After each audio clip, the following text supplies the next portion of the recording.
जय भीम दोस्तों। बाबा साहब को गए 70 साल से भी ज्यादा साल हो गए। बाबा साहब ने बुद्ध धर्म को अपनाया, इस बात को भी 70 साल से भी ज्यादा साल हो गए।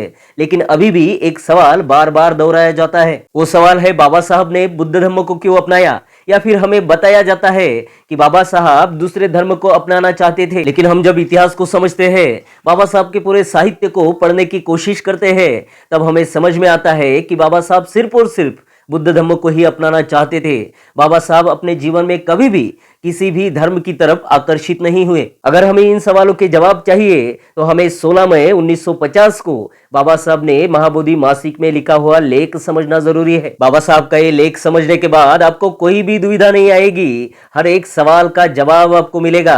बाबा साहब ने बुद्ध धर्म क्यों अपनाया, बाबा साहब और किसी धर्म की तरफ आकर्षित हुए क्या, हर एक सवाल का जवाब आज आपको मिलेगा, इस वीडियो में मिलेगा। इसलिए ये वीडियो आखिर तक देखिए और ज्यादा से ज्यादा शेयर करने की कोशिश कीजिए। मेरे मराठी बांधवों को बताना चाहता हूँ कि ये वीडियो हिंदी में इसलिए है ताकि ये ज्यादा से ज्यादा लोगों तक पहुंच पाए। आप हिंदी समझ सकेंगे, लेकिन हिंदी जो लोग हैं उनको मराठी नहीं समझ में आएगी, इसलिए ये वीडियो पूरा हिंदी में है। तो चलिए समझते हैं बाबा साहब ने 16 मई 1950 के लेख में क्या लिखा था। बाबा साहब इस लेख की शुरुआत करते हुए लिखते हैं कि इस दुनिया में जनता को प्रभावित करने वाले 4 ही धर्म संस्थापक हो गए हैं। उनके नाम तथागत बुद्ध, ईसा मसीहा, मोहम्मद पैगंबर और श्री कृष्ण है। इन 4 धर्म संस्थापकों ने विश्व जनमानस को बहुत प्रभावित किया है। इन संस्थापकों ने धर्म की स्थापना हेतु जिन मार्गों का अवलंब किया है, उनका तुलनात्मक दृष्टि से विचार करने पर तथागत बुद्ध में महत्वपूर्ण विशेषता दिखाई देती है। बाबा साहब आगे कहते हैं कि तथागत गौतम बुद्ध ने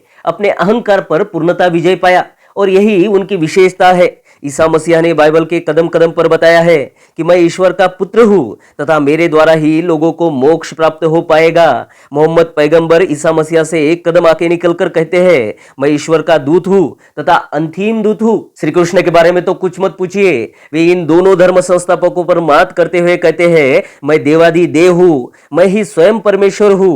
गौतम बुद्ध की कभी ऐसी भूमिका नहीं रही। बुद्ध साधारण मानस पुत्र थे तथा अंत तक सामान्य मनुष्य ही रहे। उन्होंने पददलित जनता के लिए अपने धर्म के दरवाजे खुले किए, यह बात जगत मान्य है। उन्होंने अलौकिक होने का कभी प्रदर्शन नहीं किया और न ही अलौकिक चमत्कार के नाम पर जनसामान्य को गुमराह किया। तथागत गौतम बुद्ध ने मार्गदाता और मोक्षदाता इन 2 वर्गों में धर्म संस्थापकों को रखा। वो स्वयं को मार्गदाता बताते थे।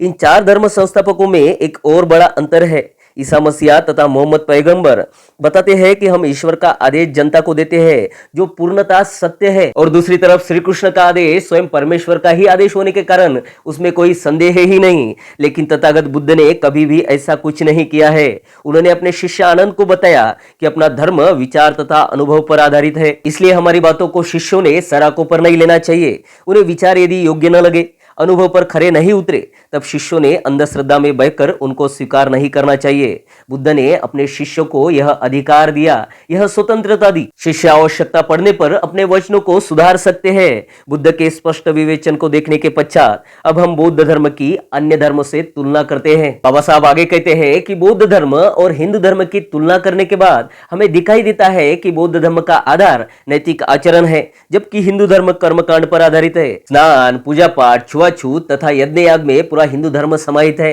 किंतु बुद्ध धर्म यानी नैतिक आचरण।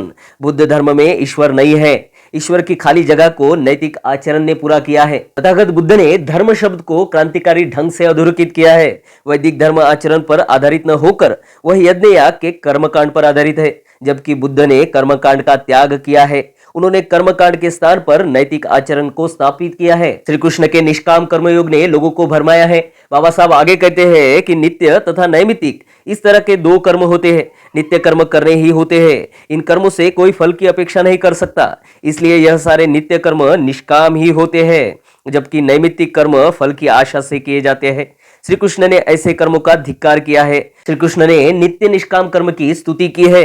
श्री कृष्ण की दृष्टि से देखा जाए तो धर्म यानी निष्काम रूप से किए गए नैमित्तिक कर्म यानी यज्ञ याग ही है। बुद्ध धर्म और हिंदू धर्म में दूसरी बड़ी विषमता है।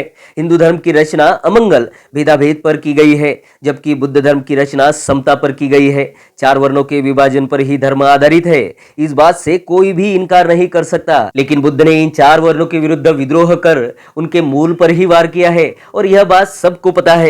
हिंदू धर्म में शूद्रों तथा स्त्रियों को धर्म शिक्षक बनने पर पाबंदी है। वे परमेश्वर प्राप्ति हेतु संन्यास नहीं ले सकते। और इसके विपरीत तथागत गौतम बुद्ध ने अपने भिक्षु संघ के दरवाजे शूद्रों तथा स्त्रियों के लिए खुले रखे हैं। हिंदू धर्म की विषमता को समाप्त करने के लिए बुद्ध ने उपरोक्त मार्ग का अवलंब किया है। बाबा साहब आगे कहते हैं कि हिंदू धर्म ने बुद्ध धर्म को पीछे डालने के लिए बुद्ध की सारी अच्छाइयों को अपनाया, अपने वेदों से भी किनारा कर लिया। हिंदू धर्म 4 वर्णों के अमंगल भेदाभेद के जाले को ढीला नहीं कर पाया। बुद्ध ने 4 वर्णों पर प्रहार किया, जिसके कारण ब्राह्म धर्म उनका द्वेष करने लगा। यही सच्ची बात है। तथागत बुद्ध के समता के विरोध में कुछ किया जाए, इसलिए श्री कृष्ण ने गीता में गुण कर्म विभाग अनुसार 4 वर्णों का पक्ष लिया। इन 4 वर्णों की तरफदारी करने के लिए ही गीता का जन्म हुआ है। यह मानना कोई गलत बात नहीं है। प्रत्येक व्यक्ति के जन्मजात गुण कर्मों के अनुसार ही ईश्वर ने इन 4 वर्णों का निर्माण किया है। गीता इस बात को बलपूर्वक कहती है। 4 वर्णों की तरफदारी करने का यह युक्तिवाद नया है, जबकि पुराना तर्क इससे भिन्न है। ये 4 वर्ण वैदिक है और वेद यानी वर्ण व्यवस्था अनुउल्लंघनीय है।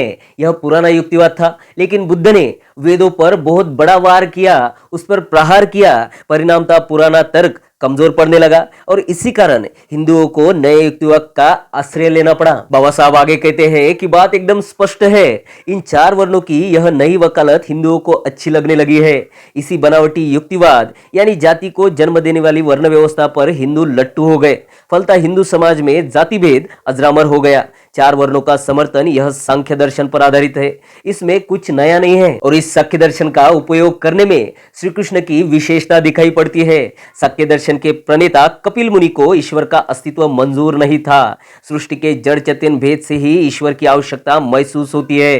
कपिल के दर्शन अनुसार वस्तुओं में सत्व, रज तथा तम यह 3 गुण विद्यमान रहते हैं। यह 3 गुण सम प्रमाण में होने पर वस्तु जड़ प्रतीत होती है, परंतु इन 3 गुणों का समतोल बिगड़ने पर वस्तु क्रियाशील हो जाती है। यही सांख्य दर्शन का सार है। इसी दर्शन पर टीका करने को कोई जगह नहीं है। यह दर्शन संभवतः सत्य ही है। प्रत्येक व्यक्ति में 3 गुण होते हैं। इन तीनों गुणों की एक दूसरे पर शक्तिमान होने की रस्सी खेच चालू ही रहती है, परंतु जन्मता व्यक्ति में जो गुण प्रभावी है वह मरते दम तक प्रभावशाली बना रहेगा, इसका भरोसा नहीं किया जा सकता। बाबा साहब कहते हैं कि श्री कृष्ण ने जब इन 4 वर्णों का विभाजन किया तब हिटलर तथा मुसोलिनी का जन्म नहीं हुआ था। श्री कृष्ण के समय यदि ये 2 तानाशाह होते तब श्री कृष्ण के समक्ष समस्या उत्पन्न हो जाती कि एक रंगरेज के लड़के तथा दूसरे राज मिस्त्री के लड़के को गुण कर्म अनुसार किस वर्ण में रखा जाए। व्यक्ति मात्र के गुण कर्म बदलते रहते हैं। वस्तु स्थिति है।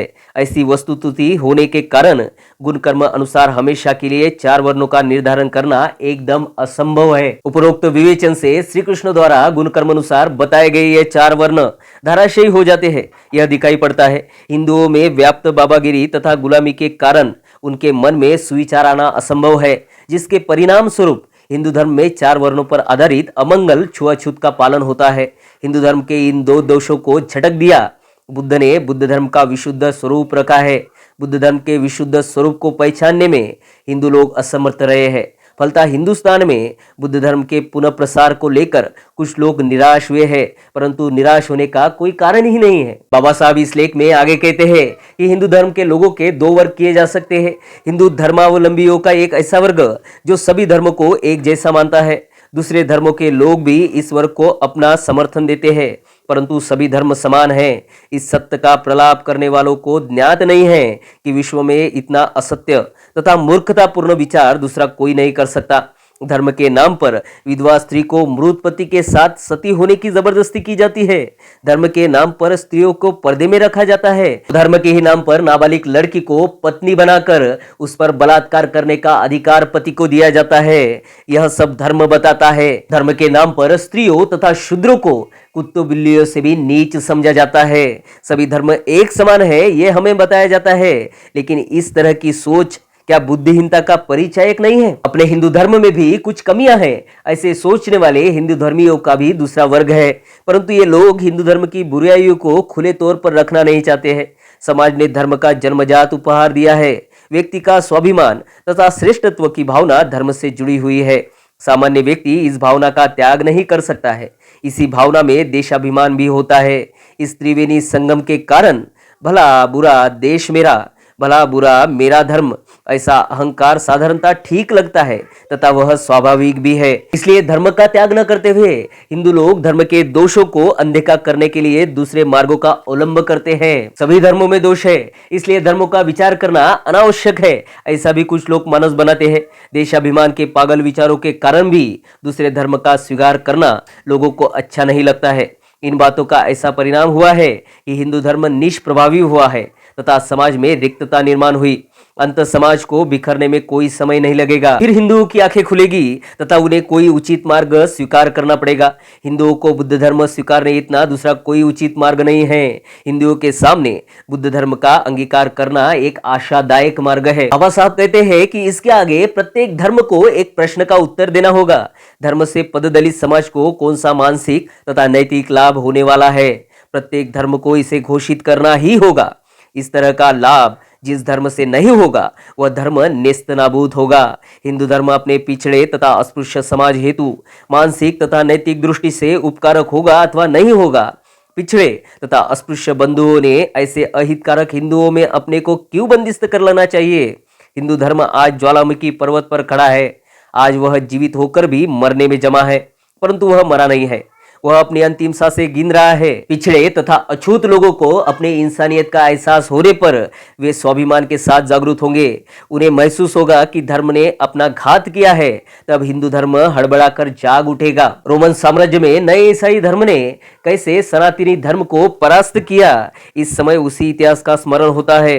पुराने सनातनी धर्म से अपनी उन्नति नहीं हो पाएगी, ऐसा विश्वास हो जाने पर जनता ने नए ईसाई धर्म को स्वीकार किया। रोमन इतिहास से यह बात स्पष्ट होती है, रोमन में जो हुआ क्या वह हिंदुस्तान में होगा या नहीं। हिंदू जनता जागरूक होने पर बुद्ध धर्म का स्वीकार करेगी, यह संभवता दिखती है। यहाँ हिंदू तथा बुद्ध धर्म की तुलना की गई है। अब बुद्ध धर्म की तुलना दूसरे धर्मों से करनी है। सभी धर्मों की विस्तृत तुलना करना इस लेख में संभव नहीं है। बाबा साहब आगे लिखते हैं कि कानून तथा नीति के आधार बगैर कोई भी समाज व्यवस्था तहस नहस हो जाएगी। कानून का आधार समाज के लिए अपर्याप्त होता है। कानून के जोर पर अल्पसंख्यकों को कानून के पालन हेतु बाध्य किया जा सकता है, वही बहुसंख्यकों को नीति का डर बताकर समाज में अच्छे आचरण के लिए प्रवृत्त किया जा सकता है। नैतिकता पर आधारित धर्म ही समाज हेतु उपयोगी हो सकता है, इस बात को किसी ने भूलना नहीं चाहिए। धर्म तथा शास्त्रीय ज्ञान में विसंगति नहीं होनी चाहिए। इन दोनों में विसंगति होने पर धर्म का नाश अटल है।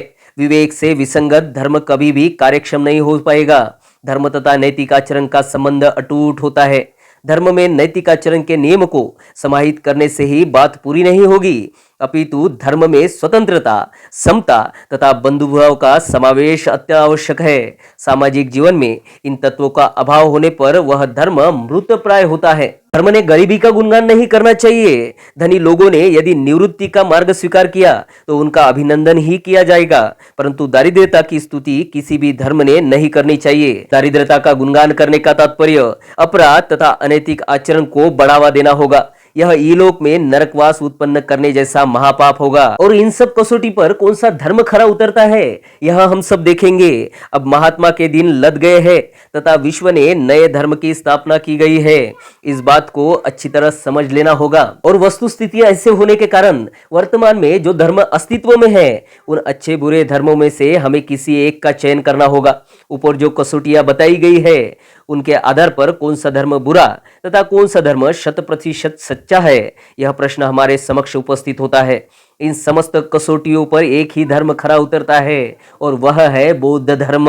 इसलिए बौद्ध धर्म विश्व की एकता का धर्म है तथा वह एकमेव अद्वितीय धर्म है। आखिर यही कहना पड़ेगा। नई दुनिया पुरानी दुनिया से बहुत अलग है। इस दुनिया को पुरानी दुनिया से कहीं अधिक धर्म की आवश्यकता महसूस हो रही है। इस नए विश्व को बौद्ध धर्म के सिवाय कोई रास्ता नहीं है। यह विचार चमत्कारिक लग सकता है। बुद्ध ने केवल अहिंसा पर जोर दिया है। इसको बहुत सारे ग्रंथ निर्माताओं ने इसे रेखांकित किया है, जिन्होंने बौद्ध धर्म ग्रंथों में लिखा है, जबकि यह बात विचित्र लग सकती है। बुद्ध ने अहिंसा की बात कही है, इसका मतलब यह नहीं कि उन्होंने केवल अहिंसा का ही समर्थन किया है। दरअसल अहिंसा का सिद्धांत महान है, उसे स्वीकार किए बगैर विश्व का कल्याण असंभव है। बुद्ध ने अहिंसा के साथ साथ अन्य बातों का भी समर्थन किया है। हमने यह बात भूलनी नहीं चाहिए। सामाजिक, बौद्धिक, आर्थिक और राजनीतिक स्वतंत्रता का बुद्ध ने समर्थन किया है। उन्होंने केवल पुरुषों का ही नहीं वरन स्त्री पुरुष के बीच समानता की बात कही है। बुद्ध की शिक्षा अनुसार आचरण करने पर फिर वर्तमान के समस्त सामाजिक प्रश्नों को चुटकी बजाते ही हल किया जा सकता है। बुद्ध धर्म नई दुनिया के लिए एकमेव अनुकूल धर्म है। यह धर्म मनुष्य को यह लोक में ही मुक्ति दिलाने वाला समर्थ धर्म है। मरने पर स्वर्ग दिखाने वाले धर्मों से कहीं बेहतर, कहीं श्रेष्ठ बुद्ध धर्म है। दोस्तों, ये पूरा लेख देखने के बाद आप सभी को सभी सवालों के जवाब मिल गए होंगे। समझ में आया होगा कि बाबा साहब ने बुद्ध धर्म को ही क्यों अपनाया और बाबा साहब दूसरे किसी धर्म की तरफ आकर्षित हुए थे क्या। इस वीडियो में इतना ही। समाज उपयोगी मुद्दों के साथ अगले वीडियो में मिलेंगे। तब तक आप सभी की रजा लेता हूँ।